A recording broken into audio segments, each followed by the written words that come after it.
বিশ্ব অর্থনীতিতে যখন ডলার একচ্ছত্র আধিপত্য ধরে রেখেছে, ঠিক সেই সময় নীরবে কিন্তু কৌশলগত এক পরিবর্তনের পথে হাঁটছে ভারত।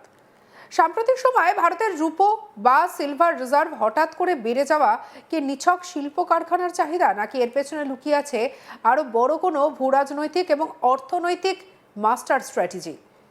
আজকের এই অ্যানালিটিক্যাল রিপোর্টে আমরা বুঝে নেব পুরো বিষয়টা। ভারত কেন রূপোর দিকে ঝুঁকেছে, ডলারের ভবিষ্যৎ কোথায় দাঁড়িয়ে, আর রাশিয়া চীনের সঙ্গে ভারতের এই অবস্থান বদল বিশ্ব অর্থনীতিকে কোন দিকে ঠেলে দিতে পারে। প্রথমেই প্রশ্ন যে রূপোই বা কেন। সাধারণত আমরা জানি যে কেন্দ্রীয় ব্যাংকগুলির রিজার্ভ মানেই সোনা এবং ডলার, কিন্তু গত কয়েক বছরে সেই চেনা ছবিতে একটা নতুন রং যোগ হয়েছে, রূপো। রূপো আজ আর শুধু গয়না বা কয়েনের ধাতু নয়, এটা এখন সোলার প্যানেল, ইলেকট্রনিক গাড়ির ক্ষেত্রে ব্যবহার করা হচ্ছে, আবার সেমিকন্ডাক্টর, 5G প্রযুক্তি, ডিফেন্স এবং স্পেস টেকনোলজি, এই সব কিছুরই অপরিহার্য কাঁচামাল। ভারত যেহেতু নিজেকে ম্যানুফ্যাকচারিং হাব হিসেবে গড়ে তুলতে চাইছে, make in India, green energy, digital India, এই তিনটি ক্ষেত্রেই রূপোর ভূমিকা অত্যন্ত গুরুত্বপূর্ণ। অর্থাৎ রূপো মজুত মানে শুধু সম্পদ সঞ্চয় নয়, এটা ভবিষ্যতের শিল্প অর্থনীতিতে প্রস্তুতি। কিন্তু গল্পটা কি এখানেই শেষ? না, আসল প্রশ্নটা শুরু হয় এখান থেকেই। কারণ একই সময় আমরা দেখছি ভারত ডলারে নির্ভরতা কমাচ্ছে, দ্বিপাক্ষিক বাণিজ্যে স্থানীয় মুদ্রা ব্যবহার বাড়াচ্ছে, সোনার রিজার্ভও ধারাবাহিকভাবে বাড়াচ্ছে। তাহলে কি ভারতও ধীরে ধীরে ডলারাইজেশন বা ডলার নির্ভরতা কমানোর পথে হাঁটছে? ডলার কেন প্রশ্নের মুখে? দ্বিতীয় বিশ্বযুদ্ধের পর থেকে ডলারই বিশ্ব বাণিজ্যের মূল স্তম্ভ। তেল কেনা বেচা, আন্তর্জাতিক ঋণ, বৈদেশিক বাণিজ্য, সব জায়গাতেই ডলার। কিন্তু সাম্প্রতিক সময়ে ডলারের বিরুদ্ধে ক্ষোভ বাড়ছে, কারণ ইউএস নিষেধাজ্ঞা রাজনৈতিক অস্ত্র হিসেবে ব্যবহৃত হচ্ছে। রাশিয়ার বৈদেশিক রিজার্ভ ফ্রিজ করে দেওয়া হয়েছে, উন্নয়নশীল দেশগুলির ওপরে ডলারের চাপ বাড়ছে। আর এই পরিস্থিতিতে অনেক দেশই ভাবছে যে একটি মুদ্রার উপরে এত নির্ভরতা কি আদৌ নিরাপদ? এখানেই ঢুকে পড়ছে চীন এবং রাশিয়া। রাশিয়া বহু আগেই ঘোষণা করেছে যে ডলার ছাড়া বাণিজ্যের পথে হাঁটবে। চীন চালু করেছে ডিজিটাল ইউনিয়ন, বাড়াচ্ছে সোনা এবং ধাতুর রিজার্ভ। আর এই দুই দেশের সঙ্গে ভারতের সম্পর্ক, শক্তি আমদানিতে রাশিয়া, বাণিজ্যে চীন, আর তিন দেশেই ব্রিক্সের সদস্য। ব্রিক্স জোট ইতিমধ্যেই বিকল্প আর্থিক পরিকাঠামোর কথা বলছে, ডলারের বাইরে গিয়ে বাণিজ্যের কথা বলছে। ভারত প্রকাশ্যে কখনো ডলারের বিরোধিতা না করলেও নীরবে নিজের অপশন খোলা রাখছে।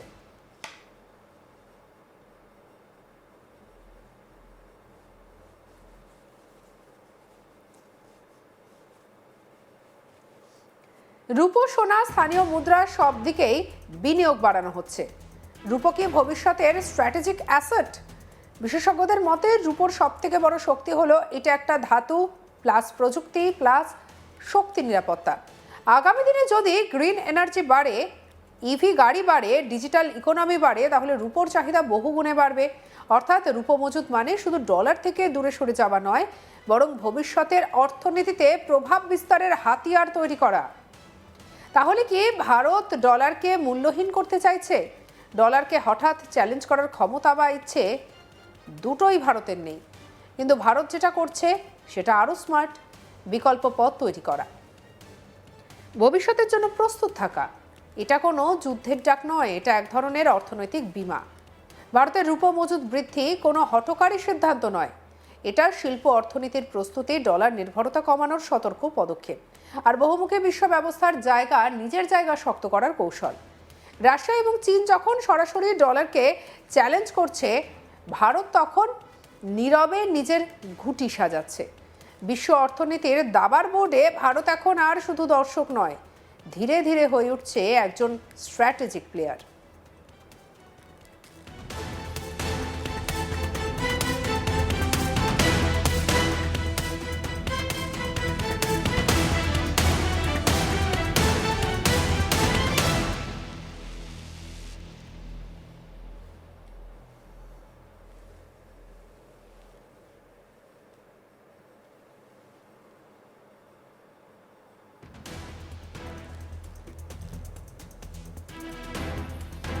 বিশ্ব অর্থনীতিতে যখন ডলার একচ্ছত্র আধিপত্য ধরে রেখেছে, ঠিক সেই সময় নীরবে কৌশলগত পরিবর্তনের পথে হাঁটছে ভারত। সাম্প্রতিক সময়ে ভারতের রূপো বা সিলভার রিজার্ভ হঠাৎ করে বেড়ে যাওয়া কি নিছক শিল্প কারখানার চাহিদা? এর পেছনে লুকিয়ে আছে ভূ রাজনৈতিক অর্থনৈতিক মাস্টার স্ট্র্যাটেজি। এই রিপোর্টের মাধ্যমে আমরা আপনাদেরকে সেটাই জানাচ্ছি, ভারত কেন রূপোর দিকে ঝুঁকেছে, ডলারের ভবিষ্যৎ কোথায় দাঁড়িয়ে, আর রাশিয়া চীনের সঙ্গে ভারতের এই অবস্থান বিশ্ব অর্থনীতিকে কোন দিকে ঠেলে দিতে পারে। রূপো কেন? সাধারণত আমরা জানি যে কেন্দ্রীয় ব্যাংকগুলির রিজার্ভ মানেই সোনা এবং ডলার, কিন্তু গত কয়েক বছরে সেই চেনা ছবি একটা নতুন রং যোগ দিয়েছে।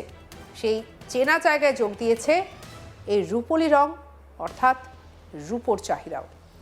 রূপো আজ শুধু গয়না বা কয়েনের ধাতু নয়, এটা এখন সোলার প্যানেল, ইলেকট্রিক গাড়ি, সেমি কন্ডাক্টর, 5G প্রযুক্তি, ডিফেন্স এবং স্পেস টেকনোলজি, এই সব কিছুরই অপরিহার্য কাঁচামাল। ভারত যেহেতু নিজেকে ম্যানুফ্যাকচারিং হাব হিসেবে গড়ে তুলতে চাইছে, make in India, green energy, digital India, এই তিনটি ক্ষেত্রেই রূপোর ভূমিকা অত্যন্ত গুরুত্বপূর্ণ।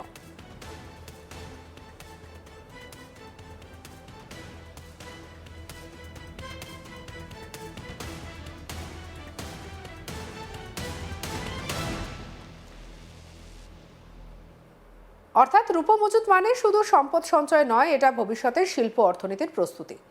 কিন্তু গল্পটা কি এখানেই শেষ? না, আসল প্রশ্নটা শুরু হয় এখান থেকে।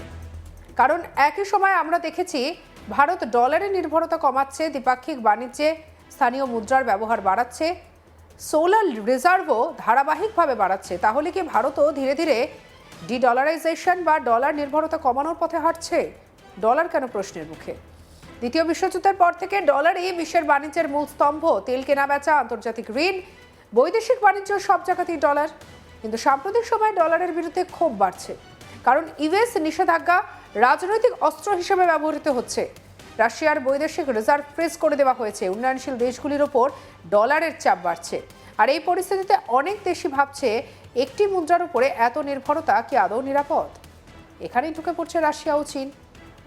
রাশিয়া বহু আগেই ঘোষণা করে যে ডলার ছাড়া বাণিজ্যের পথে হাঁটবে।